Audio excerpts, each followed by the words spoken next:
morning, and I am going to be making a leisurely breakfast that includes bacon this morning, but I'm also making some extra bacon so that I can use it for a special dinner I'm going to be making this evening. What's to not love about bacon, right? So stay tuned and you'll see what my secret special dinner is going to be tonight. So here's the ingredients we are working with this evening. This is 16 ounces of oven roasted turkey. Now, if you don't want to do the roasting of the turkey yourself, you can always get a deli type turkey that has been slow roasted, pan roasted type, and have thick cuts made. I've got 2 slices of bread that are going to fit in the pans we're going to be making our hot browns in. The recipe actually calls for Texas toast, but I'm pretty sure there wasn't any such thing as Texas toast in the 1920s, so I have just sliced up some bread very thickly, and that's what I'm going to use. I've got 4 slices of thick bacon, and this is the bacon that I was teasing about this morning when I was starting breakfast. I've got 4 thin slices of fresh tomato. I've got a half cup plus about a tablespoon extra of Pecorino Romano cheese. I've got 2 ounces of fresh butter, and I weighed it out on my kitchen scale, but this will amount to about 3/4 of a full stick of butter. The recipe also calls for 2 ounces of flour. I weighed it out on my scale, and it comes out to about half cup plus maybe another heaping teaspoon. Got a little ground nutmeg, a little paprika, and we've got a measuring cup that has 1 cup of whole milk and 1 cup of heavy cream mixed together. Little fresh parsley chopped up from the garden. And I've got 2 nice dishes that I will be using to cook the hot browns in after all of the ingredients are put together in the trays. So let's get to cooking. So I've moved some things around here for convenience so that I can use them as I need them. So the first thing to do is to go ahead and get that stove going. It's going to be about at a medium heat. And while waiting for the pan to heat up, I'm going to just put a little olive oil spray on the pans where I'm going to be making my hot brown. Okay, we'll get our butter in.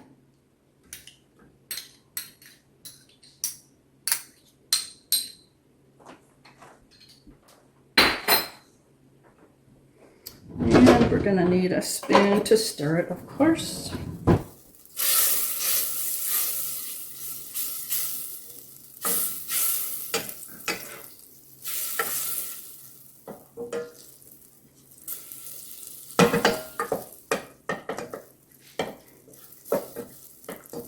So as you're working on this, you want to make sure that your ingredients are pretty much at room temperature, because when the hot browns are cooked, they're really only going to get put under the broiler. So you don't want to have anything that is, coming out of the refrigerator cold.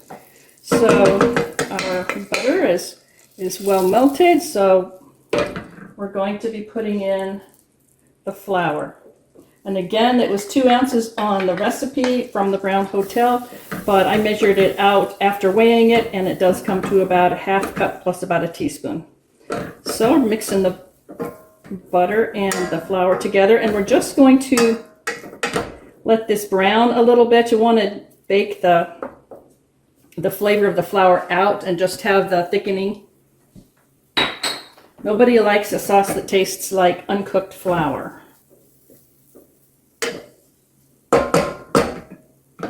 So this is how it is right now, not yet ready. We're just going to keep cooking it.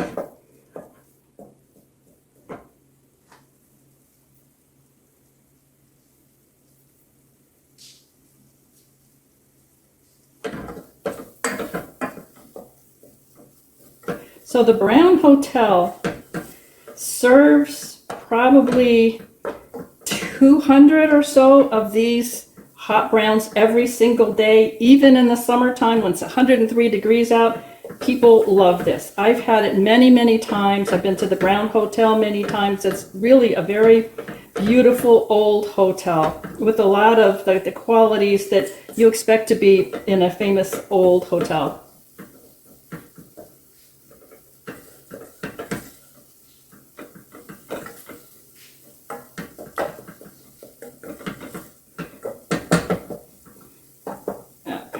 Almost there. I think I'm going to get a whisk just in case I need it. What you don't want is a bunch of lumps forming.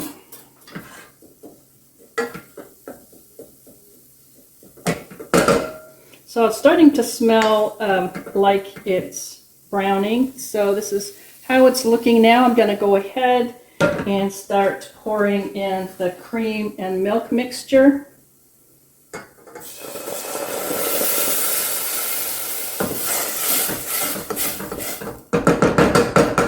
And I am going to get that whisk out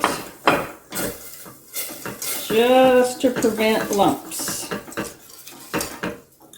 And it does thicken up very fast, so you really do want to have everything ready to go before you start this dish, because it's simple ingredients, it comes together very fast, and you just want to have everything ready when it's needed.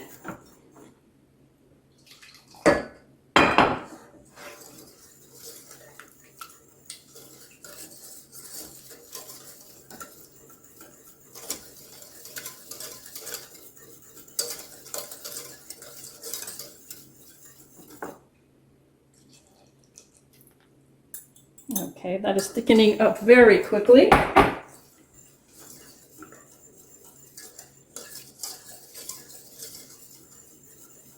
I'm going to turn that heat down a little bit. I really do want to give this flour a chance to be fully cooked. Again, nobody likes a sauce that tastes like raw flour. Now, I will be putting the recipe and the link to the Brown Hotel down in the description. You can check that out for yourself. Nice place to visit. But the recipe is on the website as well.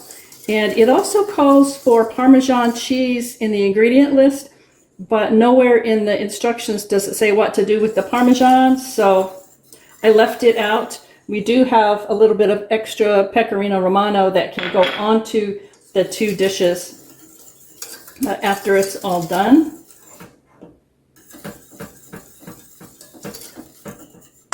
Okay, it's really quite thick now. I'm just going to taste it to make sure that we're not getting a very heavy uncooked flour flavor. That's actually fine. All right, in goes the pecorino romano cheese.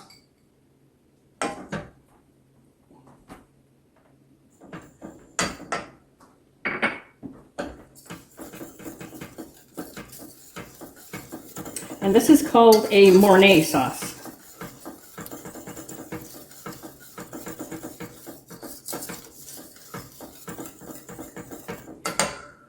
Okay, it also calls for a dash of nutmeg. And I don't want a whole lot, but so I'm going to be very careful and just kind of tap the opening here. All right, that looks pretty good. The flavor of nutmeg goes a long ways. I think I'm going to do a little more. So the recipe calls for a pinch, and I'll say that was more than a pinch. But who doesn't love the flavor of nutmeg? Okay, this is quite thick, and I'm just going to go ahead and turn the heat off.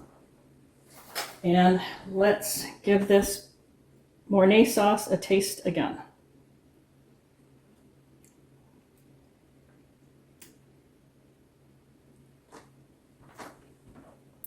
So it's pretty good, but I really would like a little salt and pepper. Excuse me for reaching here. Didn't have them all lined up in my mise en place. And again, salt and pepper is to taste, so there's no measurements.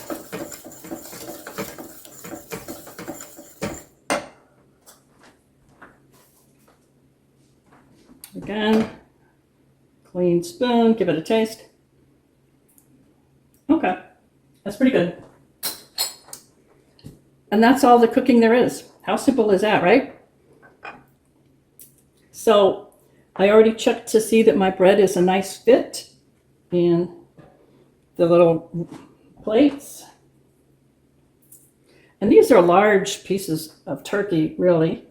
So I'm just kind of lining them up in there. Like I said, this is just an open-faced turkey sandwich, but you put these ingredients together and it's total magic. Incredible. So I'm gonna do my whisk here and start putting the sauce over our sandwiches.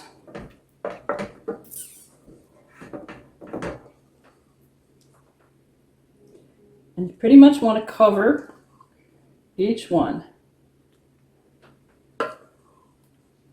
And the recipe calls for ingredients that will make 2 hot browns. So this should be the exact amount of sauce or Mornay sauce that goes on the sandwiches.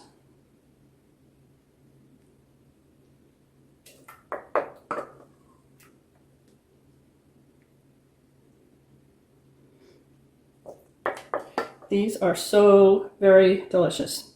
They are. There's a reason that these things are world famous. It was absolute genius when that chef came up with this recipe so many years ago. I mean, the Brown Hotel is just this year celebrating their 100th birthday. So I'm sure it will be a big celebration.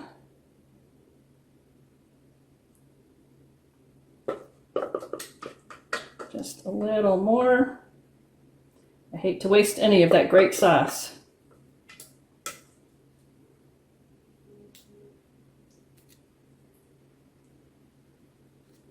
I don't want it to come off the side here. I do have my dishes on a pan just in case there's some bubbling and it does come out and spills. I don't really want that in my stove. So I'm just going to go ahead now. It doesn't say when to sprinkle on this extra pecorino romano, but I'm going to go ahead and do it now so it has a chance to melt under the broiler.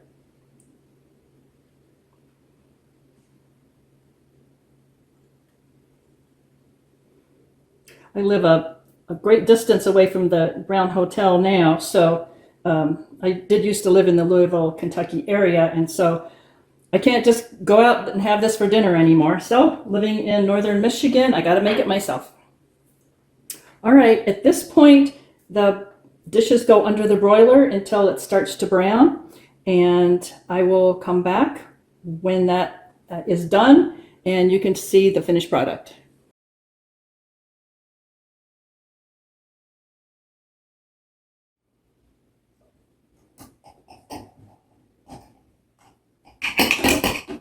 So I did this a little differently because the recipe that I got off of the website from the Brown Hotel said to use Texas toast. And I'm pretty sure that there was no Texas toast in the 1920s, right?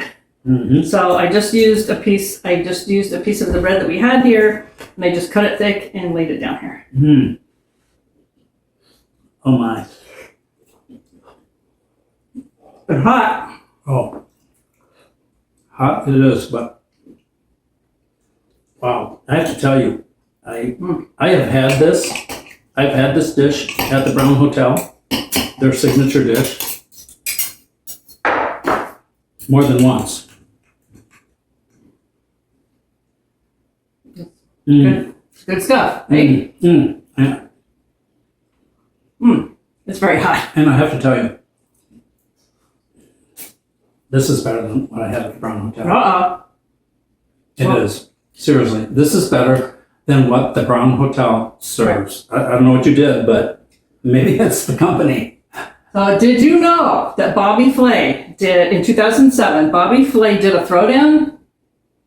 He went to the Brown Hotel. The chefs there thought they were going to be doing, I don't know, some other kind of a thing. But anyway, Bobby Flay did a throwdown on the Hot Brown. And I saw what he did, and he was like, I don't know what he was doing, but he was like making like the bread at the bottom, he was turning it into like a French toast thing. That's not how you do it. No. So anyways, wow. I don't know how it turned out, but I have a feeling that Chef Bobby Flay lost. Yeah, you don't mess with the Hot Brown. No, you don't mess with Hot Brown. But you, I think, have improved it. All right. Wow. Another masterpiece. Here. Here.